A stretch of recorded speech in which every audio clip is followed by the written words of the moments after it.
hello सांग मैंने आम आसिक पहुँची जाइए तारातारिणी मंदिर जोटा कि आम ऋषिकुल्या नदी कूल अवस्थित यहाँ ब्रह्मपुर मात्र 25 किलोमीटर दूर बहुत भी फेमस अच्छी तारातारिणी हूँ एमती एक मंदिर जहाँ ट्विन सिस्टर ये पूजा कराए जनक ना तारा और जनक ना तारिणी मंदिर भी बहुत बेस्ट अच्छी अभी तो बहुत डेवलपमेंट हो गलानी आमर देखिपे बस भी जावास करुँची पूरा 2 किलोमीटर ऊपर पहाड़ उपर अवस्थित मंदिरटा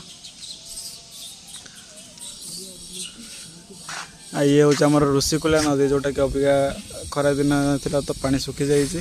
आ मंदिर व्यू देखु नेचर व्यू पूरा अलग प्रकार